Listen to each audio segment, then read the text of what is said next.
Welcome. Thank you for joining me. I'm Gerry Oginski, a medical malpractice and personal injury trial lawyer practicing law here in the state of New York.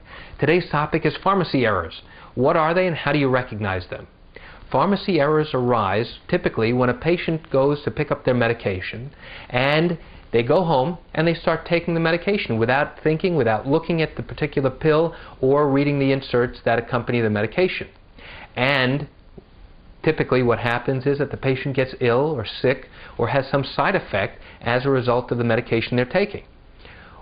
Shortly after going to the hospital or going to the doctor, do they realize that the medication that they have been taking was not the prescribed medication. And we were able to go back, look at the pharmacy prescription, see what was ordered, what was prescribed, the reason for it, and what was actually dispensed. And there are books put out by the manufacturer that will show you the exact tablet, the exact pill that you should be getting when you are prescribed a particular medication. So what happens when you take something that is not correctly prescribed or inadvertently prescribed? Well, most of the time, patients don't suffer any long-term permanent injuries because they realize it soon after they're taking their medication that has been wrongly prescribed or wrongly given to them. Sometimes the pharmacy dispenses medication when they cannot read a doctor's prescription, and there are similar prescriptions, in which case it may result in damage or injury. Other times you may have a situation where there is a decimal point moved, or it looks like instead of being 0.5, the pharmacist may make a mistake and make the dosage stronger than should be given, and you may suffer some injury as a result of that. Or you may be given somebody else's prescription, or you may be given the wrong pills for your prescription. The pharmacist who's reading the doctor's prescription may not be able to read it correctly and give you an incorrect medication because they couldn't read it and didn't bother to pick up the phone and call the doctor to find out what exact medication you were supposed to get. The pharmacist may make a mistake in getting the dosage.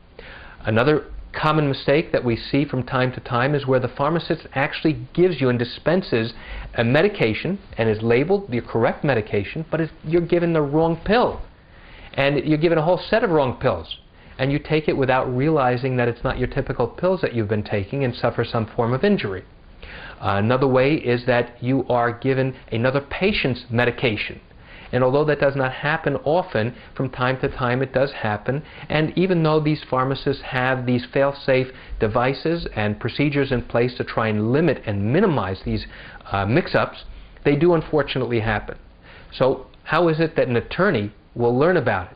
Typically, a client will come to us and say, you know what, my mom, my dad, or I was taking a medication for a period of time, and all of a sudden we started to get these problems. I started to get bleeding, I started to get dizzy, nauseous, and we went to the hospital. And they ran these tests, and they asked me what medication I was taking.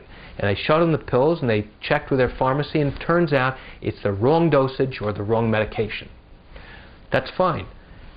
An attorney has to determine not just that there was wrongdoing, but that the wrongdoing caused injury and that the injury is significant and permanent. So what happens if your injury is temporary? And once you stop taking the medication, you no longer have any permanent injury. Well, it's great for you, bad for a potential case. But what happens if you do have a significant injury following the taking of medication that never should have been given to you? Well, then we have to look to see how significant your injuries are.